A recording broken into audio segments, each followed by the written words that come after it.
Magandang araw sa inyo mga kababayan, mga kaibigan, here and abroad, Absolute Ruel po. Tayo po ay nagbabalik dito po sa sobrang ganda na Baseco Beach. Nako mga kaibigan, sayang hindi po tayo nakaabot sa ating mga Baseco warriors na naglilinis po dito. Sayang at hindi po natin sila naabutan dahil kasi nahihirapan po tayo nga bumiyahe at hindi maganda po yung panahon, nag-uulan-ulan po dito. Ngayon kahit paano, yan, medyo tumila na po yung ulan, medyo nararamdaman ko na po yung sikat ng araw ho dito sa Baseco Beach. Nako mga kababayan, itutur ko uli ho kayo dito. Nako mga kaibigan, ang nakikita nyo po dito sa aking likod, ito po yung Baseco Lagoon, as you can see. Yan po, naipicture na rin po natin yan sa mga nakaraang vlog ko natin. Yung latest po natin, yung naglakad uli ho tayo dito sa may Baseco Lagoon walkway po natin, dyan sa may Kawayan. Yan po. At ngayon po medyo mataas po yung tubig po natin mga kaibigan. Medyo, kung hindi ako nagkakamali, high tide po ngayon. Ayan, medyo mataas eh. Pero mga kaibigan, dadalhin ko po kayo dito sa may seawall po ng Baseco Beach at dun po sa shoreline. Titingnan po natin at bibigyan ko po kayo ng update. Tara mga kaibigan, samahan nyo ako. Okay mga kaibigan, papunta na tayo doon sa mismong shoreline ng ating pamosong Baseco Beach. Yan ang makikita nyo mga kaibigan, no? Sayang hindi tayo nakaabot sa ating mga Baseco warriors na kung saan mga kaibigan na nililinis pa rin at patuloy pa rin nila nililinis itong Baseco Beach. Dahil nga po ito yung isang malaking hamon po para sa kanila. Itong water hyacinth, yan po, grabe, yan po yung mga nahakot po nila. Yan po yung mga water hyacinth. Dahil nga ho, ito yung isang natural phenomenon naman po ito. Talagang lumalabas naman po itong mga water hyacinth kapag mga tag-ulan o rainy season. Yan, para sa akin mga kaibigan, okay na ho ito eh. Okay na ho itong water hyacinth na mapadpado dito sa ating mga dagat, ilog. Dahil natural naman po yan eh, nagkakaroon. Wag naman po yung mga plastic, yan po yung mga styro, yan po, mga man-made na po yan eh. Talagang nakakasira po sa ating kalikasan. Yan po mga kaibigan, sayang hindi po tayo nakaabot sa ating mga Baseco warriors. Sana nakausap po natin. Pero mga kababayan, no, mga kaibigan, yan po yung mga nahakot nila. At nilagay po muna nila pansamantala ho dito sa may baybayin. Ito sa may pangpangho, dahil kasi papatuyuin pa ho yan bago po ilagay o hakutin ng ating mga yung truck ng basura ho. Pero mga kababayan, bukod ho dito sa ating mga water hyacinth na nandito, may iba pong mga gamit ho yan. Pwede po kasing i-recycle ho yan, gawing mga local materials.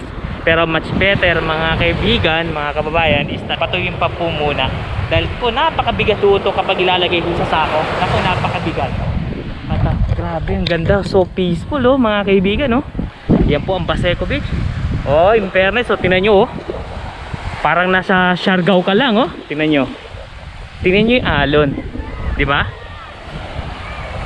Ang ganda mga kaibigan, tingnan nyo, imagine nyo, tingnan nyo yan may ilan mga kababayan, mga maliliit na styro, pero mga kaibigan, majority, grabe, napakaganda na po ng Baseco Beach. Tingnan nyo, wow, pino, no? Pinong-pino mga kababayan, mga kaibigan. At tingnan nyo, ang ganda, no? At try po natin maglakad doon tayo magsimula mga kaibigan.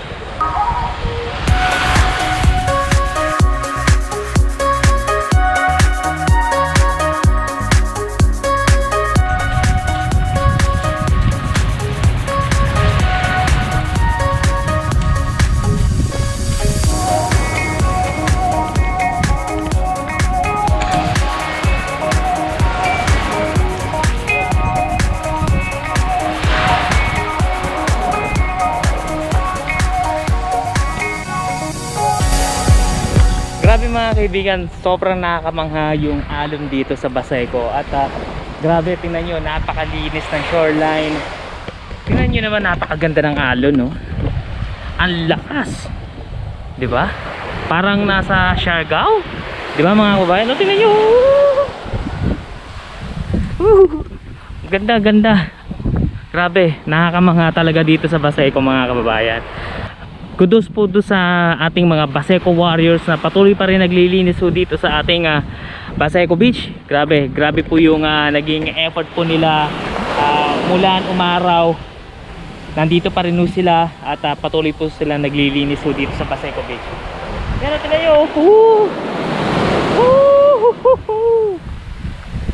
Mga kababayan, lakad-lakad pa rin po tayo dito sa along Baseco shoreline. And bigyan ko pa rin kayo ng update. Ito mga kaibigan, yung mga nahakot na water lily o water hyacinth dito sa Baseco Beach. Yan po, talagang papatuyuin pa muna ho yan bago ilagay ho sa truck. Napakabigat po yan. Yan po ang ating alon, napakaganda pa rin. At dito, ang daming, marami na rin pong shells ho dito. Oh, lakas, di ba? At yun po, may mga basura ho doon, yung mga sako ng basura, talagang hinihintay na lang po na hakutin ho ng ating truck ng basura. Ito po yung mga nahakot po nila sa mga nakarang araw. Ito, papatuyuin pa. Grabe, good job po sa ating mga MMDA Baseco warriors. Mabuhay po kayo.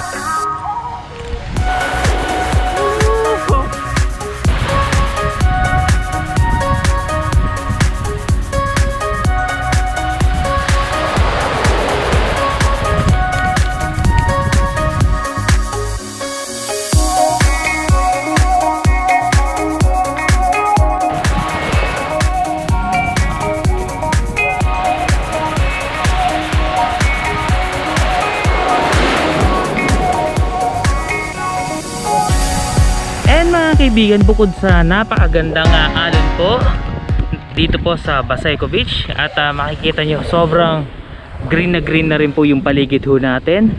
Mag-umpisa po tayo dito sa may bandang entrance po ng Baseco Beach. Yan po, dati po wala po yan, hindi ho green ho yan, as in lupa lang ho yan. Pero tingnan nyo, naka ilang months lang ho tayo matataas na po yung damo ho natin dito. At saka malamig ho sa mata pagdating ho dito sa may Baseco Lagoon ho natin. Yan po, green na green pa ho. Pati po yung ating mangroves nasa Baseco Lagoon sobrang napakataas na po. At yan po, green pa rin ho yun hanggang doon sa dulo. Sana po mga kaibigan, no? Sana po madagdagan pa ho yung mga mangroves ho dito sa Baseco Beach. Lalong lalo na po dun sa Baseco Lagoon ho natin. At kailangan po natin ng mangroves po. Dahil nga po, alam naman ho natin ng mangroves, napaka mahalaga po ito sa environment po natin, lalong na po sa dagat. Dahil kasi panamumugaran na rin po ng mga lamang dagat, isda, at saka kapag may mga storm surge, yan po, talagang sila po yung pwedeng pumigil po sa mga malalakas na alon ho. Sana po madagdagan pa po ng mga mangroves po yan hanggang doon ho. Although mayroong mangroves na rin po doon mga kababayan sa may bandang gitna, bukod ho dito sa may Baseco Lagoon ho natin. All in all, maganda po, very green. Pag po tinamaan po ng ating araw, yan po, napakaganda po.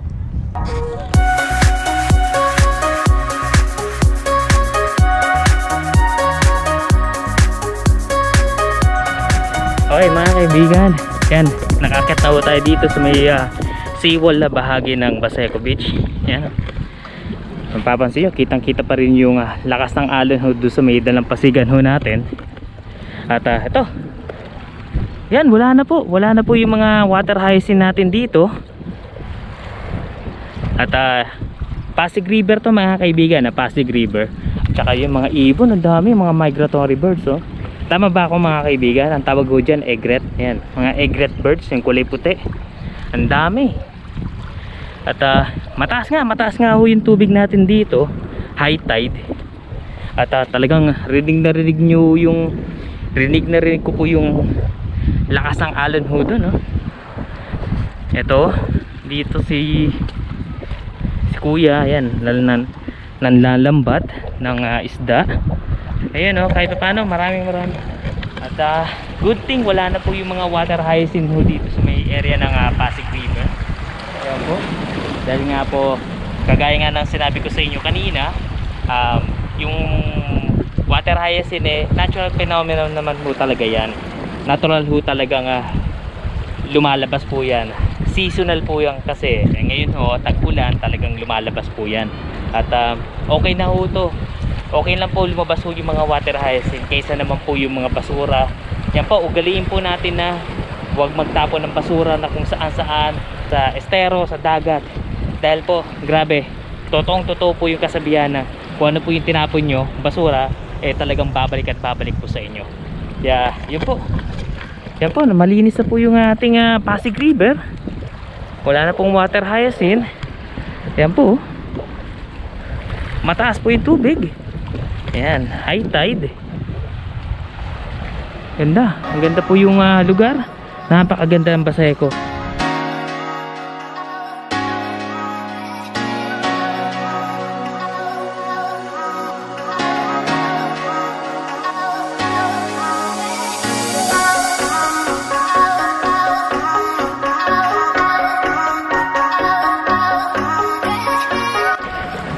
Mga kaibigan, maraming po salamat at sinamahan niyo po ako dito po sa Baseco Beach.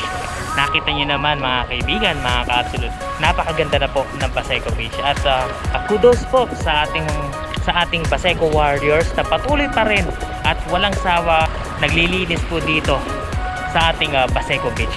At nakita niyo naman po kung gaano po kalakas ang alon. Hindi katulad ng mga unang mga nakarang taon.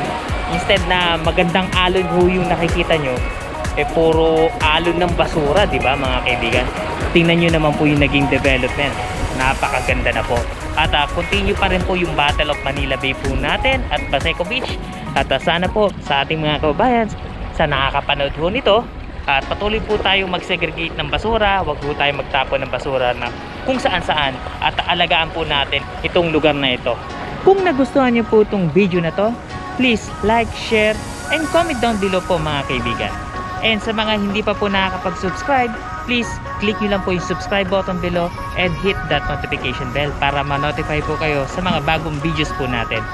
Hanggang sa muli mga kababayan, mga kaibigan, always take care, always wear mask, magdala po kayo ng alcohol, and stay safe. Maraming po salamat. Baseco, Manila.